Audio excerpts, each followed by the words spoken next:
Real quick before we get started, I know a lot of you are here because of the head unit video. Don't worry, a detailed follow-up is in the works. I've got it written out. I'm just waiting for the weather to get a little bit better before I build a rigging system for the car and film the thing.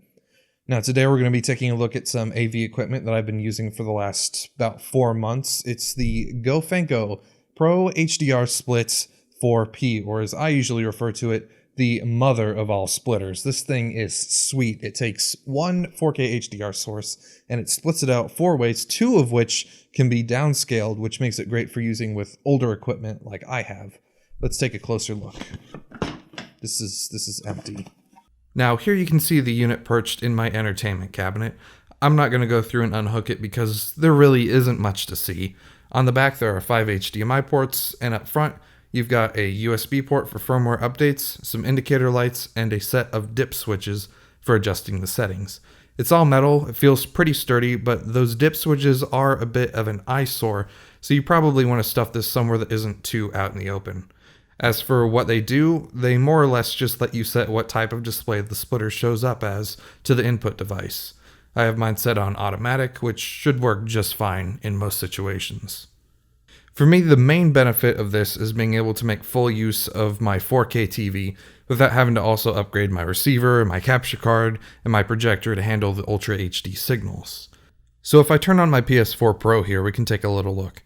You can see that we are in fact getting a 2160p 60 frames per second signal. HDR is currently disabled, but that's a limitation of my PlayStation VR, not the actual splitter. Prior to getting the splitter, I had to run all of my audio over optical, but you can see now that on my Denon AVR 3808 Ci, we're getting uncompressed 7.1 channel PCM over HDMI, and no HDCP errors or anything like that. This receiver is a monster, but it's like 10 years old. There's no way it would take a 4K signal.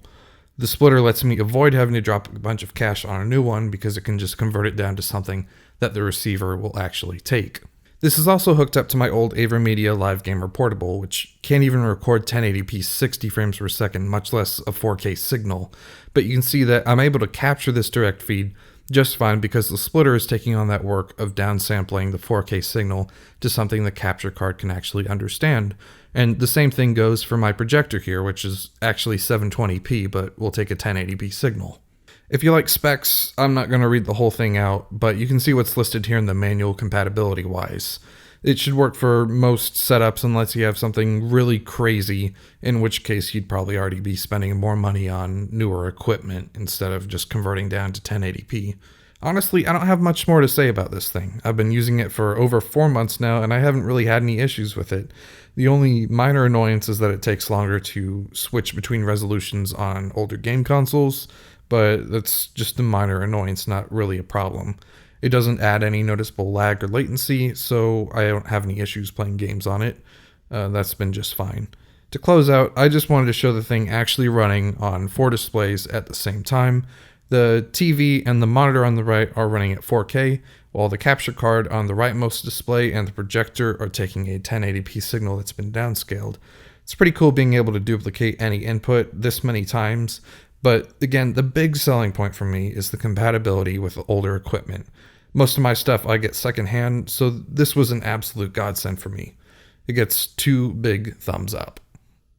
Alright guys, thumbs, comments, subs, you know the drill. I know it's been a while since the last video, but like I mentioned, I am working on getting a camera rig in the car to record a proper review of the head unit. Yes, it does still work. Thank you so much for watching. See you next time.